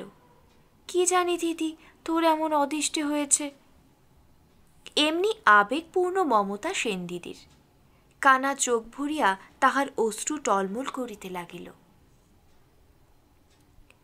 কুসুম যেদিন শশীর ঘর দেখিয়া গিয়াছিল, তারপরে নির্জনে কুসুমের সঙ্গে শশীর আর দেখা হয় নাই। একদিন ভোরবেলা সেই জানালা দিয়া কুসুম তাহাকে ডাকিয়া তুলিল। শশী উঠিয়া দেখে গোপালের সেই চারাটিকে আজও কুসুম পায়ের তলে চাপিয়া দাঁড়াইয়া আছে। কাটা ফুটিবার ভয়ও কি নাই কুসুমের মনে? আজও চারাটি মারিয়ে দিলি বউ? কত কষ্টে বাঁচিয়েছিস এবার। ইচ্ছে করে করেছি ছোটবাবু, চারার জন্য এত মায়া কেন? দরকার আছে, তবু ডাকতে আসবো না? রাগ হয় না মানুষের? শশী বলিল, কি দরকার বউ? কুসুম বলিল, তালপুকুরে আসুন একবার বলছি। শশী তালপুকুরে গেল। কনকনে শীতে তালগাছগুলি পর্যন্ত যেন অসাড় হইয়া গিয়াছে। পুকুরের অনেকখানি উত্তরের একটা তালগাছ মাটিতে পড়িয়াছিল। শশীকে কুসুম সেইখানে লইয়া গেল। নিজে তালগাছের গুড়িটাতে জাকিয়া বসিয়া হুকুম দিয়া বলিল, বসুন ছোটবাবু, অনেক কথা, সময় লাগবে বলতে। শশী কিছু বলিল না। কুসুমের অনেকখানি তফাতে বসিল। কুসুম যেন একটু অবাক হইয়া গেল প্রথমে। তারপর হঠাৎ লজ্জায় মুখখানা তাহার লাল হইয়া উঠিল। বিন্দুর ব্যাপারটা শুনিবার জন্য কুসুম শশীকে এখানে ডাকিয়া আনিয়াছে। কৌতূহলের বশে এতক্ষণ তাহার খেয়ালই হয় নাই যে চুপি চুপি শশীকে এখানে ডাকিয়া আনিলে কতখানি উপযাচিকা অভিসারিকার মতো কাজ করা হয়। তারপর বিন্দুর কথা জিজ্ঞেস করিয়া কুসুম শশীকে একটু অবাক করিয়া দিল। খেয়ালই কম নয় কুসুম, বিন্দুর কাহিনী শুনিবার জন্য এত কাণ্ড! এ কথা সে তো যেখানে খুশি বলিতে পারিত কুসুমকে। ওর কথা শুনে কি করবি বউ? কুসুম সবিস্ময়ে বলিল, আমাকে বলবেন না। শশীর গোপন কথা কুসুমকে না বলার মতো সৃষ্টি ছাড়া ঘটনা যেন আর নাই। জীবনে আজ প্রথম শশী কুসুমের একটা আশ্চর্য দিক আবিষ্কার করিয়া অভিভূত হইয়া গেল। একটি বালিকা আছে কুসুমের মধ্যে, মতির চেয়েও সরল, মতির চেয়েও নির্বোধ। সংসারকে দেখিয়া শুনিয়া কুসুমের যে অংশটা বড় হইয়াছে, এই বালিকা কুসুমটি তার আড়ালে বাস করে। সংসারকে সে ভুলিয়া যায়। জীবনের যত দায়িত্ব, যত জটিলতা আছে, কিছুই যখন তাহার নাগাল পায় না, তখন তাহার এই বিস্ময়কর দিকটা চোখে পড়ে। শশী বুঝিতে পারে, এতকাল কুসুমের যেসব পাগলামি সে লক্ষ্য করিয়াছে, ওর শান্ত, সহিষ্ণু ও গম্ভীর প্রকৃতির সঙ্গে যা কোনো দিন খাপ খাওয়ানো যায় নাই, সেসব বহু দূর অতীতের ছেলে মানুষ কুসুমের কীর্তি। কুসুমের এখনকার পরিণত দেহ মনে যার অস্তিত্ব কল্পনা করাও কঠিন। বিন্দুর কথা ধীরে ধীরে শশী সব বলিয়া গেল। বলিতে বলিতে সে অন্য মনস্ক হইয়া গেল মাঝে মাঝে। কি রহস্যময়ী আজ তাহার মনে হইয়াছে কুসুমকে। কুসুম যখন সেদিন দুপুরে তার ঘরে দেখিতে গিয়াছিল, সেদিন প্রথম শশীর মনে হইয়াছিল গত কয়েক বছর ধরিয়া কুসুমের যত খাপছাড়া ব্যবহার সে লক্ষ্য করিয়াছে, সব তাহার মন ভোলানোর জন্য বয়স্কা রমণীর প্রণয় ব্যবহার। বড় দুঃখ হইয়াছিল সেদিন শশীর। নিজের মনকে সে মহার্ঘ মনে করে। সে মন যেন বিকাইয়া গিয়াছিল কানাকড়ির দামে। শশী এখন তৃপ্তি বোধ করিল। তাই যদি হইতো কুসুমের সংস্পর্শে সে বছরের পর বছর কাটাইয়া দিয়াছিল, একদিনও সে টের পাইল না কুসুম কি চায়। একটা নারী মন ভুলাইতে চাহিতেছে, এইটুকু বুঝিতে কি 7 বছর সময় লাগে মানুষের? এই কুসুমের মধ্যে যে কুসুম কিশোর বয়সী, সে শুধু খেলা করিত শশীর সঙ্গে। শশী তো চিনিত না, তাই ভাবিত এত বয়সে পাগলামি গেল না কুসুমের। তালবন হইতে শশী সেদিন হালকা মনে বাড়ি ফিরিল। কুসুমকে বিন্দুর ভালো লাগিল। কুসুমের কৌতূহল মিটিয়াছিল। বিন্দুর কলিকাতার জীবন সম্বন্ধে সে কোনো কথা তুলিল না। সাধারণ নিয়মে বিন্দু বাপের বাড়ি আসিয়াছে, এতে আশ্চর্য হওয়ার কিছু নাই, এমনই ভাব দেখাইল কুসুম। বিন্দুর কাছে সে অনেক সময় আসিয়া বসে, নানা কথা বলিয়া বিন্দুকে ভুলাইয়া রাখিতে চেষ্টা করে। ওসব পারে সে। সত্যি মিথ্যা জড়াইয়া জমজমাট উপভোগ্য কাহিনী রচনা করিতে কুসুম অদ্বিতীয়া। অপরূপ ভ্রান্তি সৃষ্টি করিবার কৌশল সে জানে চমৎকার। বলে, শহরে থেকে শখ করে গায়ে এলে ঠাকুরজি, মরবে ভুগে ম্যালেরিয়ায়। 2 বার কাঁপুনি দিয়ে জ্বর এলে বাপের বাড়িকে পেন্নাম করে কর্তার কাছে ছুটে যাবে তখন। গোপাল রাগারাগি করিল। শশীর সঙ্গে তার কলহ হয়েই গেল। চেঁচামেচি করিয়া সে বলিতে লাগিল যে এমন কাণ্ড জীবনে সে দেখে নাই। স্ত্রীকে মানুষ নিজের খুশি মতো অবস্থায় রাখিবে, এই তো সংসারের নিয়ম। মারধর করিলে বরং কথা ছিল, কিছুই তো নন্দ করে নাই। যা সে করিয়াছে, বিন্দুর তাতে বরং খুশি হওয়াই উচিত ছিল। স্ত্রীকে ভিন্ন বাড়িতে হীরা জহরত দিয়া মুড়িয়া রাখিয়া, চাকর দারোয়ান রাখিয়া দিয়া, কেহ যদি নিজের একটা খাপছাড়া খেয়াল মিটাইতে চায়, স্ত্রী সেটা ভাগ্যই বলতে হইবে। স্বামীর সে অধিকার থাকবে বই কি। মদ খায় নন্দ? সংসারে কোন বড় লোকটা নেশা করে না শুনি? তখন বলিতেই হইতো, এত কষ্টে বড়লোক জামাই জোগাড় না করিয়া একটা হা ঘরের হাতে মেয়েকে সঁপিয়া দিত গোপাল, টের পাইত মজাটা। কেন ওকে তুই নিয়ে এলি শশী? তোর কর্তালি করা কেন? ছেলে খেলা নাকি এসব? হ্যাঁ, রেখে আগে যা, আজকেই চলে যা। তা হয় না বাবা, আপনি সব জানেন না। জানলে বুঝতেন ওখানে বিন্দু থাকতে পারে না। এতকাল ছিল কি করে? সে কথা ভাবিলে শশীও কি কম আশ্চর্য হইয়া যায়। গোপাল মেয়েকে জিজ্ঞাসা করে, গয়নাঘাটে জিনিসপত্র কি করে এলি? আনিনি বাবা। কেন আনিনি কেন? আমার কি ছিল যে আনবো? আনলে চোর বলে জেলে দিত। শুনিয়া গোপাল রাগিয়া ওঠে। জেলে দিত? গোপাল দাসের মেয়েকে এত সহজে কেউ জেলে দিতে পারে না। তোরা সবকটা ছেলে মানুষ, কাঁচা বুদ্ধি তোদের। তোরা ঢের কষ্ট পাবি, এই আমি বলে রাখলাম। গোলমাল করার ফল হইল এই, শশীর সঙ্গে গোপালের আবার কথা বন্ধ হইয়া গেল। ছেলের সঙ্গে এরকম মনান্তর গোপালের বাৎসল্যের জগতে মনন্তরের সমান, বড় কষ্ট হয়। দিন যায়, কলহ মেটে না। গোপাল উসখুস করে, ছেলে যেন আকাশের দেবতা হইয়া উঠিয়াছে, নাগাল পাওয়া কঠিন। শেষে গোপাল নিজেই একদিন মরিয়া হইয়া শশীর ঘরে যায়।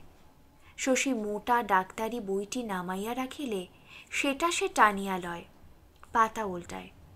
আর ছেলের এত মোটা বই পড়িবার অমানসিক প্রতিভায় সুস্পষ্ট গর্ববোধ করে। বলে, যতক্ষণ বাড়িতে থাকো বই পড়ে সময় কাটাও। শরীর তোমার খারাপ হয়ে যাচ্ছে শশী, এত পড়ো কেন? পরীক্ষা তো নেই, আগে তো এরকম পড়তে না দিনরাত। ডাক্তারের সর্বদা নতুন বিষয় জানতে হয়, শশী বলে। যা তুমি জানো শশী, গায়ে ডাক্তারি করার পক্ষে তাই ঢের। শহরে গিয়ে যদি বসি কখনো। এ বিচিত্র চক্র কথোপকথনের। বিন্দুর কথা আলোচনা করিতে আসিয়া কি কথা উঠিয়া পড়িল দেখো। শহর, শহরে গিয়া ডাক্তারি করার মতলব আছে নাকি শশীর? তাই এত পড়াশোনা? গোপাল বিবর্ণ হইয়া যায়। এই গ্রামে একদিন কুড়ে ঘরে গোপালের জন্ম হইয়াছিল। এইখানে একদিন সে ছিল পরের দুয়ারে অন্যের কাঙাল। আছে এখানে দালান দিয়াছে, একবেলায় তার দাওয়ায় পাত পড়ে 30 খানা। চারিদিকে ছড়ানো টাকা, ছড়ানো জমি জায়গা। ঘরে বাইরে এখানে তাদের আদর্শ বাঙালি জীবনের বিস্তার। এইখানে মরিতে হইবে তাহাকে। শশী এখানে থাকিবে না, অনুসরণ করিবে না তার পদাঙ্ক। গোপাল ব্যাকুল হইয়া বলে, ওসব সর্বনেশে কথা মনে এনো না শশী। শশী বলে, সময় সময় মনে হয় শহরে বসলে পয়সা বেশি হতো। ছাই হতো, শহরে ঢের বড় বড় ডাক্তার আছে, তুমি সেখানে পাত্তাও পাবে না শশী। এখানে মন্দ কি হচ্ছে তোমার? তাছাড়া ডাক্তারিতে পয়সা না এলেও তোমার চলবে, জমি জমা দেখবে, সুদ গুনে নেবে। ডাক্তারিতে কিছু হয় ভালো, না হয় নাই হবে। গায়ে আর ডাক্তার নেই, অচিকিৎসায় মরে গায়ের লোক, সেটাও তো তোমায় দেখতে হবে। বড় স্বার্থপর তুই শশী। গোপাল পালায়। কি বলিতে কি বলিয়া ফেলিবে, আবার হয়তো 15 দিন কথা বন্ধ থাকিবে ছেলের সঙ্গে। খানিক পরে গোপাল আবার শশীর ঘরে ফিরিয়া যায়। বলে, চাবিটা ফেলে গেছিলাম নাকি রে? শশী বলে, চাবি? ওই যে আপনার পকেটে চাবি। চাবির ভারে কর্তার পকেটটা ঝুলিয়েই আছে বটে। গোপাল অপ্রতিভ হইয়া যায়, পদে পদে জব্দ করে। কি ছেলে! খানিক সে চুপ করিয়া বসিয়া থাকে। তারপর করে কি, হঠাৎ অন্তরঙ্গভাবে জিজ্ঞাসা করে, হ্যাঁ রে শশী, গায়ে তোর মন টিকছে না কেন রে? গায়ের ছেলে তুই। মন টিকবে না কেন? তবে যে শহরে যাবার কথা বলছিস। ঠিক করিনি কিছু, কথাটা মনে হয় তাই বললাম। শশীর শান্ত ভাব দেখিয়া নিজের উত্তেজনায় আরও এক দফা অপ্রতিভ হয় গোপাল। ছেলে বড় হইলে কি কঠিন হইয়া দাঁড়ায় তার সঙ্গে মেশা। সে বন্ধু নয়, ঘাতক নয়, উপরওয়ালা নয়, কি যে সম্পর্ক দাঁড়ায় বয়স্ক ছেলের সঙ্গে মানুষের, ভগবান জানেন। একদিন নন্দর একখানা পত্র আসিল বিন্দুর নামে। লিখিয়াছে, চিঠি পাওয়ার 3 দিনের মধ্যে ফিরিয়া গেলে এবারের মতো ক্ষমা করিবে। শশী আগুন হইয়া বলিল, ক্ষমা? তাকে কে ক্ষমা করিবে ঠিক নাই? কোন সাহসে ক্ষমার কথা লেখে? তুই যেন ভদ্রতা করে চিঠির জবাব দিতে চাস না বিন্দু। জবাব দেব না? শশী অবাক হইয়া বলিল, জবাব দেবার ইচ্ছা আছে নাকি তোর? তোর সম্পর্ক চুকিয়ে দিয়ে এলি, চিঠির জবাব দিবে কি রকম? বিন্দু বলিল, দেব না দাদা, দেব কিনা জিজ্ঞেস করলাম। এও জিজ্ঞেস করতে হয়? বিন্দু ম্লানভাবে হাসিল। মনটা বড় নরম হয়ে গেছে দাদা, একেবারে সাহস নেই। নিজে নিজে কিছু ঠিক করিতে পারি না। নইলে দেখো না, আগে কি পালিয়ে আসতে পারতাম না আমি? একখানা চিঠি লিখিয়া নন্দ আর সারা শব্দ দিল না। শীতের দিনগুলি তাড়াতাড়ি কাটিয়া যাইতে লাগিল। কুসুমের সঙ্গে শশীর কদাচিৎ দেখা হয়। দেখা করিবার জন্য কোনো পক্ষেই যেন তাড়া নাই। তাছাড়া শশী বড় ব্যস্ত।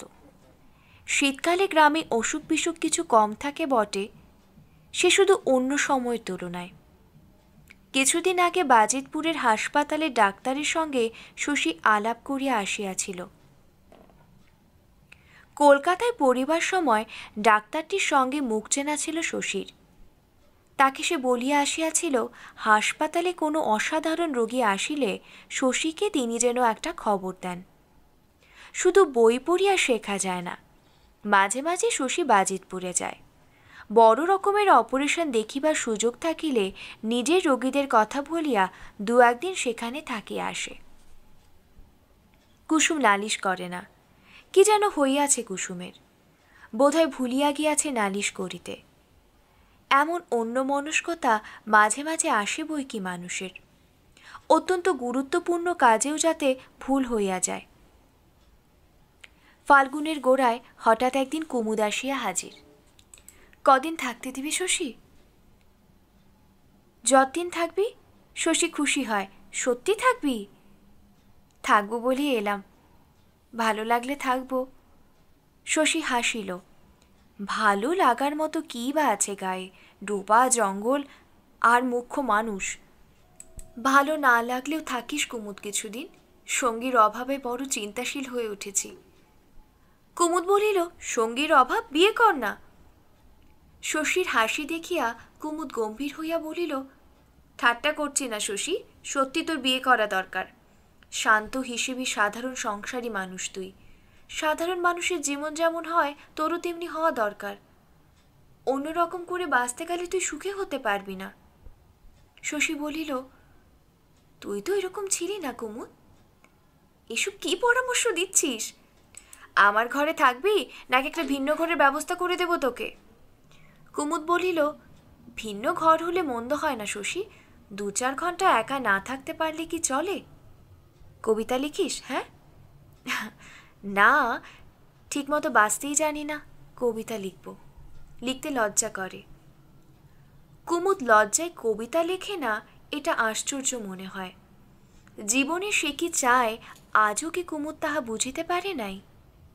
জীবনকে লইয়া আজও সে পরীক্ষা করিয়া চলিতেছে। কোন সাগরে মুক্তা আরোহণ করিবে তারই অন্বেষণে 7 সাগর ভাসিয়া বেড়াইতেছে।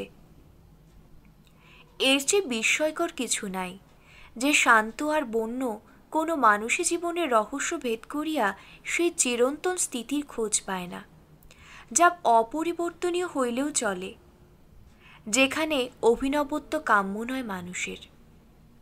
শশীর মতো জীবনকে কুমুদ আজ মন্থর করিতে চায়, আর শশী প্রার্থনা করে কুমুদের অতীত দিনের উত্তপ্ত উচ্ছল জীবনের আবর্ত। সুখ যে তাতে বিশেষ হইবে না তা জানি শশী, তবু মন কেমন করে। কুমুদ যে কেন গাও দিয়ে আসিয়াছে শশী ঠিক তাহা বুঝিয়া উঠতে পারিতেছিল না। কতদিন থাকিবে তাই বা কে জানে। জিজ্ঞাসা করিলে কুমুদ সেই একটা জবাবই দেয়, যতদিন থাকতে দিবি। এ কথার কোনো মানে হয় না। সে যদি 6 মাস 1 বছরও এখানে থাকিয়া যায়, শশী কি তাহাকে বলিবে যে এবার তুই বিদেয় হ? কুমুদের মধ্যে একটা নতুন পরিবর্তন এবার শশীর চোখে ধরা পড়িতেছিল। সেবার তাহার চোখে মুখে কথায় ব্যবহারে যাত্রার দলের অধপতনের পরিচয় ছিল স্পষ্ট। এবার সে যেন বহুদিন আগেকার মতো কবি ভাবুক হইয়া উঠিয়াছে। কেবল পুরনো দিনের মতো এবার আর তাহার বিদ্রোহী উদ্ধত্ত ভাব নাই। কি যেন সব ভাবে, কি এক রসালো ভাবনা। চোখে দৃষ্টি তাহার হইয়া আসে উৎসুক, এবং একান্ত বেমাননভাবে সেই সঙ্গে মুখে ফুটিয়া থাকে গভীর সন্তোষ। তাছাড়া গাউদিয়ার মাঠে ঘুরিয়া বেড়ানোর মধ্যে কি রসে আবিষ্কার করিয়াছে সেই জানে। সময় নাই, অসময় নাই, কোথায় যেন চলিয়া যায়। একদিন শশী জিজ্ঞাসা করিল, বিনোদিনী অপেরার কি হলো কুমুদ? কুমুদ বলিল, ও দলটা ছেড়ে দিয়েছি। বৈশাখ মাসে সরস্বতী অপেরা বলে আর একটা দলে ঢুকবো। কথাবার্তা সব ঠিক হয়ে আছে, ওরা মাইনে অনেক বেশি দেবে। এখনই যোগ দেবার জন্য ঝুলোঝুলি করছিল, কিন্তু পার্ট বলে কেমন বিরক্তি জন্মে গেছে ভাই, তাই ভাবলাম কটা মাস একটু বিশ্রাম করে নি।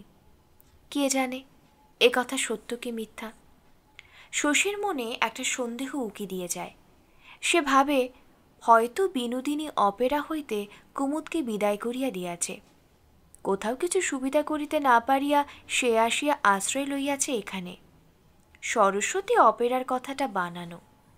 টাকা কৌড়ি কিছুই হয়তো কুমুদের নাই। একদিন শশী বলিল, আমার গোটা 15 টাকা দিবি কুমুদ? হাতে নগদ টাকা নেই, একজনকে দিতে হবে। কুমুদ তাহার সুটকেস খুলিল, একন ওকন হাতড়াইয়া বলিল, আমার মানি ব্যাগ। শশী ভাবিল, এবার মানি ব্যাগ তোমার চুরি যাবে। ছি কুমুদ, আমার সঙ্গে শেষে তুই ছলনা আরম্ভ করলি। কিন্তু না, ব্যাগ আছে। জামা কাপড় নামাইয়া খুঁজিতেই ব্যাগটা বাহির হইয়া পড়িল। কুমুদ বলিল, তোর কাছে রাখতে দেব ভেবে একেবারে ভুলে গিয়েছি ভাই, চুরি গেলেই হয়েছিল আর কি। যা দরকার নিয়ে রেখে দে ব্যাগটা তোর কাছে। ব্যাগটা হাতে করিয়া শশী লজ্জা বোধ করিল। কত আছে, কে জানে কত আছে, গুনে দেখ। তারপর একদিন পুকুর ডোবা জঙ্গল ভরা গাউদিয়া গ্রামে কুমুদের আত্মনির্বাসনের কারণটা জানা গেল। শশী বিবর্ণ হইয়া বলিল, তুই কি বলছিস কুমুদ, বিয়ে করবি ওইটুকু মেয়ে? কুমুদ বলিল, বিশেষ ছোট নয়, তাছাড়া ছোটটি ভালো। বিয়ে যদি করব, ধাড়ি মেয়ে বিয়ে করব কোন দুঃখে? শশীর রাগ হইতেছিল, কেমন একটা জ্বালাও সে বোধ করিতেছিল। বলিল, তুই তবে এই জন্য এসেছিলি কুমুদ, বন্ধুর বাড়ি বিশ্রামের ছল করে? কুমুদ বিস্মিত হইয়া বলিল, বিচলিত হয়ে পড়লি যে শশী তুই? খুব কি একটা অন্যায়ের কাজ করেছি আমি? ছন্ন ছাড়ার মতো ভেসে ভেসে বেড়াচ্ছিলাম, বিয়ে করে সংসারী হব, এতে তোর খুশি হওয়া উচিত। বাংলাদেশে তুই আর মেয়ে পেলি না কেন? মতি কি দোষ করেছে? ওইটুকু একটা মুখ্য গেঁয়ো মেয়ে। কুমুদ একটু হাসিল। তুই যে কার দিকে টানছিস বুঝে উঠতে পারছি না শশী। মতি মুখ্য গেঁয়ো বটে, আমিও তো যাত্রাদলের সং। কুমুদের হাসি দেখিয়া শশী আরও রাগিয়া গেল। এ জগতে কিছুই যেন কুমুদের কাছে গুরুতর নয়। যখন যা খেয়াল জাগে খেলার ছলেই যেন তা করিয়া ফেলে। জীবনে যেন মানুষের নিয়ম নাই, বাঁচিবার রীতি নাই। মনের রাগ চাপিয়া বিচারকের রায় দেওয়ার ভঙ্গিতে শশী বলিল, ওসব দুর্বুদ্ধি মাথায় ছেড়ে দে কুমুদ। যাত্রাদলের সংসেজে থাকতে তোকে কে বলেছে? সরস্বতী অপেরায় ঢুকে আর কাজ নেই, ফিরে যা তোর কাকার কাছে। কাকার তোর এত বড় মাইকার কারবার, একটা ভালো রকম কাজ তোকে তিনি দিতে পারবেন না? তখন সমান ঘরের কত ভালো ভালো মেয়ে পাবি, তোর উপযুক্ত সঙ্গিনী হতে পারবে। খেয়ালের বশে একটা গেঁয়ো মেয়েকে বিয়ে করে কেন জ্বলে মরবে আজীবন? কুমুদ বলিল, কাকার 2টো গ্রেট ডেন কুকুর আছে জানিস? শশী অবাক হইয়া বলিল, না। কাকার বাড়ির গেটের ভিতরে ঢুকলে কুকুর 2টো তিনি লেলিয়ে দেবেন। কথাটা হইতেছিল শশীর ঘরে সন্ধ্যার পর। ঘরে 60 টাকা দামের একটা টেবিল ল্যাম্প জ্বলিতেছিল। এত আলোতে পরস্পরের মুখের দিকে চাহিতে তাদের যেন কষ্ট হইতে লাগিল। রাগ শশীর মনে বেশিক্ষণ টেকে না। খানিক চুপ করিয়া থাকিয়া সে বলিল, মতিকে তোর ভালো লাগলো কুমুদ? বিশ্বাস হতে চায় না। প্রথমে আমারও হয়নি, সেবার যখন চলে গেলাম কে জানতো ওর জন্য আবার ফিরে আসতে হবে। তারপর কুমুদ তালপুকুরের পাড়ে অবোধ গ্রাম্য বালিকার সঙ্গে তার ভালোবাসার জন্ম ইতিহাস ধীরে ধীরে শশীকে শুনাইয়া গেল। এতটুকু মেয়ে মতি, তার যে এমন একটি মন থাকিতে পারে যাহাতে অতুল স্নেহের সঞ্চার সম্ভব, তা কি কুমুদ জানিত? সরল মনের স্নেহ ছাড়া আর সবই যে ফাঁকি মানুষের জীবনে। মতি কুমুদকে এই শিক্ষা দিয়েছে। সত্য কথা বলতে কি, এই অপূর্ব অভিজ্ঞতা কুমুদ তো কোনোদিনই কল্পনাই করে নাই। শুনিতে শুনিতে শশীর বিস্ময়ের সীমা থাকে না। মতি, ওই একরত্তি নোংরা মেয়েটা গোপনে গোপনে এত ভালোবাসিয়াছে কুমুদকে। শশীর মনে হয় সব কুমুদের বানানো, দিবা স্বপ্ন কিংবা কল্পনা। মুখে মুখে গীত গোবিন্দের মতো যে মহাকাব্য কুমুদ রচনা করিয়া চলিয়াছে, মতি কি কখনো তার নায়িকা হইতে পারে?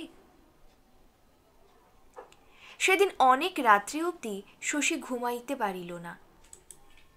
কুমুদের সঙ্গে মতির বিবাহ কেমন করি ইহা ঘটিতে দেওয়া যায়? চিরদিন কুমুদ ছন্ন ছাড়া যাযাবরে জীবনযাপন করিয়াছে। সাময়িক একটা নীর প্রেম তার মধ্যে দেখা গেলেও এটা যে স্থায়ী হইবে বিশ্বাস করা কঠিন। তাছাড়া মতির মূর্খতা এবং গ্রাম্যতা অসহ্য হইয়া উঠিতে কুমুদের বোধ হয় 6 মাস সময়ও লাগিবে না। কি উপায় হইবে মতির তখন? কুমুদ কষ্ট দিলে, ত্যাগ করিলে নিরীহ বোকা মেয়েটার জীবন যে দুঃখে ভরিয়া উঠিবে, কে তার দায়িত্ব গ্রহণ করিবে? একদা প্রিয় বস্তুগুলো জীবন হইতে ছাটিয়া ফেলাই যে স্বভাব কুমুদের। পরদিন কুমুদকে সেই বিষয়ে প্রশ্ন করিল। বলিল, মতিকে তোর বেশি দিন ভালো লাগবে না কুমুদ? মতিকে আমার চিরদিন ভালো লাগবে। কি করে লাগবে তাই ভাবছি। কুমুদ বলিল, শশী, তুই কি ভাবিস বিয়ের পরেও মতি এমনি থাকবে? ওকে আমি মনের মতো করে গড়ে তুলব না? খনি থেকে তোলা হীরের মতো ওকে আমি গ্রহণ করেছি। নিজে কাটবো, ঘষবো, মাজবো, উজ্জ্বল করে তুলব। ওর মনের কোনো গড়ন নেই, তাই ওকে বিয়ে করতে আমার এত আগ্রহ। ওর মনকে আমি গড়ে নেব। আমার সঙ্গিনী হতে পারে এমন মেয়ে জগতে নেই ভাই। সঙ্গিনী আমার সৃষ্টি করে নিতে হবে আমাকেই। শশীর অর্ধেক মন সংসারী, হিসেবি, সতর্ক। এসব বড় বড় কথা শুনলে তার বিরক্তি জন্মে। মনের মতো গড়িয়া তুলিতে গেলে মানুষ যে মনের মতো হয় না, এটুকু জ্ঞান কি কুমুদের নাই? পরের চেষ্টায় মনের যে বিকাশ, তাহা অস্বাভাবিক, অপ্রীতিকর। মতিকে ছাঁচে ঢালিয়া একটা সৃষ্টি ছাড়া অদ্ভুত জীবে পরিণত করিবার ধৈর্য কুমুদের থাকিবে কিনা সন্দেহ। থাকিলেও সেই পরিবর্তিত মতিকে কি তাহার ভালো লাগিবে? কিভাবে বা মতিকে সে গড়িয়া তুলিবে? লেখাপড়া, গান বাজনা, ছবি আঁকা, শুধু এইসব শিক্ষা তাকে দেওয়া সম্ভব। তার অতিরিক্ত আর কি করিতে পারিবে কুমুদ? মতির নিজস্ব সত্তাটুকু পর্যন্ত কুমুদ যদি তাকে দান করে, স্বতন্ত্র সম্পূর্ণ মানুষ হিসেবে কি মূল্য থাকিবে মতির? কুমুদ এত জানে, এইটুকু জানে না যে প্রিয়াকে মানুষ গড়িয়া লইতে পারে না। মেয়ের মতো যাকে শিখাইয়া পড়াইয়া মানুষ করা যায়, তাকে বসানো চলে না প্রিয়ার আসনে। ভাবিয়া শশী কিছু ঠিক করিতে পারে না। একসময় সে খেয়াল করিয়া অবাক হয় যে মতির সঙ্গে কুমুদের ভালোবাসার খেলাটা তাহার বিশেষ খাপছাড়া মনে হইতেছে না। ওদের বিবাহের কথাটাই তার কাছে সৃষ্টি ছাড়া কাণ্ডের মতো ঠেকিতেছে। মতিকে নষ্ট করিয়া কুমুদ যদি চলিয়া যাইত, শশীর দুঃখের সীমা থাকিত না। তবু যেন মনে হইত অস্বাভাবিক কিছু ঘটে নাই। দুইজনের মধ্যে যে দুস্তর পার্থক্য, তাহাতে দুদিনের নিন্দনীয় ঘনিষ্ঠতা ছাড়া আর কি সম্পর্ক তাহাদের মধ্যে হওয়া সম্ভব? ওদের বিবাহ অবাস্তব, অর্থহীন। এ চিন্তায় শশী লজ্জা পায়। মতির জন্য তার মনে বাৎসল্য মেশানো এক প্রকারের আশ্চর্য মমতা আছে। মতিকে কুমুদের বউ হওয়ার অনুপযুক্ত মনে করিতে তাহার কষ্ট হয়। সেদিন বিকালে মতির সঙ্গে শশীর দেখা হইল। মতি একডালা কুমড়া ফুল লইয়া তাহাদেরই বাড়ি আসিয়াছিল। শশীকে সে কথাটা জানানো হইয়াছে। কুমুদ হয়তো মতিকে এ সংবাদ দিয়াছিল। শশীকে দেখিয়া মুখখানা তাহার রাঙা হইয়া উঠিল। তারপর একটু হাসিল মতি। হঠাৎ লজ্জা পাইলে এ বয়সে ঠোঁটে একটু হাসির ঝিলিক দিয়া যায়। মতির মুখখানা আজ শশীর অসাধারণ সুন্দর মনে হইল। সে ভাবিল, হয়তো কুমুদ ভুল করে নাই, হয়তো সত্যি একদিন এই মতিকে রূপে গুণে অতুলনীয় করিয়া তুলিবে সে। মতি চলিয়া গেলে কুমুদের এই শক্তিতে কিন্তু শশীর আর বিশ্বাস রহিল না। খনিগর্ভের হীরার মতোই বটে মতি, তাকে একদিন অনুপমা ও জ্যোতির্ময়ী করিয়া তোলাও সম্ভব, কিন্তু কুমুদ তাহা পারিবে না। ভবিষ্যতের স্বপ্ন দেখিবার প্রতিভা আছে কুমুদের, স্বপ্নকে সফল করিবার তপস্যা নাই। মতির মুখের পেলব ত্বকে দুদিনে সে দুঃখের রেখা আনিয়া দেবে। মনটা শশীর খারাপ হইয়া থাকে। কুমুদের প্রতি সে বিতৃষ্ণা বোধ করে সীমাহীন। এ কি বন্ধুর কাজ? বন্ধুর বাড়ি আসিয়া তাহার স্নেহের পাত্রীর সঙ্গে গোপনে ভালোবাসার খেলা করা? উপায় থাকিলে কুমুদকে সে তাড়াইয়া দিত, কিন্তু কুমুদের কথা শুনিয়া আর তো মনে হয় না মতির কোনো দিকে আশা ভরসা আছে। কুমুদের সম্বন্ধে মতির উৎসুক প্রশ্ন, কুমুদকে দেখিবার আশায় মতির কলিকাতা যাওয়ার আগ্রহ, সব এখন শশীর মনে পড়িতে থাকে। প্রেম, কুমুদের জন্য এতখানি প্রেম জাগিয়াছে মতির বুকে। তাছাড়া হয়তো মতির বুক ভরা প্রেমই শুধু নয়, কুমুদকে বিশ্বাস নাই, জীবনটা কুমুদের আগাগোড়া অসঙ্গতিতে পরিপূর্ণ। কি করিবে শশী ভাবিয়া পায় না। এ ব্যাপারে তার সিদ্ধান্তই চরম। সে যদি বলে হোক, তবেই এ বিবাহ হইবে। পরাণের কাছে কথাও পাড়িতে হইবে তাহাকেই। শশীর ইচ্ছা হয় যাই ঘটিয়া যাক, কুমুদকে সেই দণ্ডে দূর করিয়া দেয়। চিরদিনের জন্য বন্ধুত্বের অবসান হোক। কুমুদ চলিয়া যাক তাহার যাযাবর জীবনযাপনে। গায়ের মেয়ে মতি থাক গায়ে। চিরকাল মতি দুঃখ পাইবে জানিয়াও এ বিবাহ সে ঘটিতে দিবে কেমন করিয়া? সন্ধ্যার পর কুসুমের সঙ্গে শশী এ বিষয়ে পরামর্শ করার সুযোগ পাইল। আকাশে তখন চাঁদ উঠিয়াছিল। ঘরের চালা যে জ্যোৎস্নার ছায়া ফেলিয়াছিল, সে ছায়ায় দাঁড়াইয়া অনেক কথা বলিবার পর শশী বলিল, একটা উপায় আছে বউ। কি উপায়? কুসুম জিজ্ঞাসা করিল। আমি মতিকে বিয়ে করতে পারি। এই উপায়? কুসুম হাসিয়া ফেলিল। শশী কিন্তু হাসিল না, বলিল, হাসির কথা নয় বউ, কুমুদের হাতে ওকে সঁপে দিতে সত্যি আমার ভাবনা হচ্ছে। কুসুম গম্ভীর হইয়া বলিল, সে আপনি ওকে বোনটির মতো ভালোবাসেন বলে। মেয়ে বোন এদের বিয়ে দেবার সময় মানুষের এরকম ভাবনা হয়। শশী তবু বলিল, আমি যদি মতিকে বিয়ে করি? যদি করেন? যদি?